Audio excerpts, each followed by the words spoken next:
for one's get-along ability. The ability we have to get along with people, to play nice, to, you know, the sandbox is a metaphor for caring and sharing and the things you learned at school and in kindergarten. And by the time you grow up and you get into the workplace, well, it seems like we forget a lot of these things. So playing nice in the sandbox is something that I've actually built a brand around because I'm passionate about relationships. And not just the romantic kind, but all relationships. The connection that people have together, be it families or communities, workplaces. I'm talking about the juice that people want to be with you. The juice that you have that people want to work for you or with you or hang around longer in your workplace. That's what I'm passionate about. Wow, those slides are going fast. I think you overwrote my timings.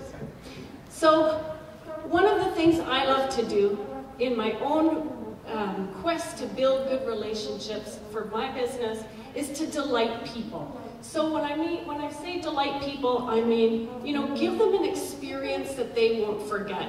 Maybe it's a special compliment, a smile, an email of encouragement, a visit to an elderly person, a random card, some kindness.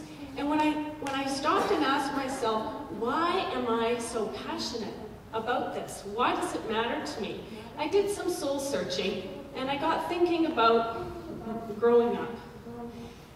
My parents were a double-income family. I was very well provided for. I was loved, but I felt unnoticed. I felt invisible at times and unimportant. And I knew no different until at the ripe old age of 18, I moved to the big city.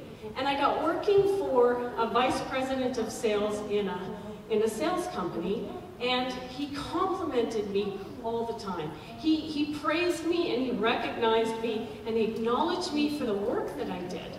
And it made me feel so good. And I realize now that, you know, that is where a lot of the passion came from because it drove me to work harder and it made me want to work smarter. And these are some of the things that we as employers want our employees to do today. So I got thinking about one day I went out for lunch and I went shoe shopping in Yonge Street in Toronto. And I had exemplary service from my shoe store saleswoman. And I complimented her. I used some of my Vice President Peter's magic on her, and I complimented her, and I was so excited to get back to the office to tell Peter that I did this because it felt so good to give compliments. And you know, I realized there that complimenting had come full circle to me. One compliment changed my life forever because when I went back to Peter's office to tell him the story, there was another VP there. His name was Phil. And I told him the story about getting great service and complimenting the sales clerk. And Phil said, I hope you told her how good her service was. I said, I did. And I learned it from the best. Well, a little while later, my phone rang, and it was Phil. And he had left our company, started a new one, and he invited me to join a direct sales business, which I ended up starting up here in Northern Ontario, which is why I came back to the north. So imagine one compliment could change somebody's life forever. And the next question is then, if compliments are so amazing, they're free, they inspire people and motivate people, why don't we give them more often? You know, why don't we use compliments to really get the best we can out of other people? So I'd like to challenge you or invite you to compliment somebody before bedtime tonight and really extract that juice that all relationships are just dying for. People are creatures of pride and vanity. They're emotional people. So even at Harvard, and this is at Harvard University, I went and studied advanced mediation, and here's some of the professors, we traded books.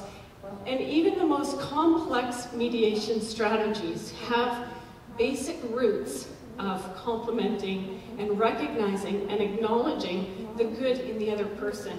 Even when you're sitting across a table from somebody you're in conflict with, you can still find something nice to say about them, or at least to feel about them.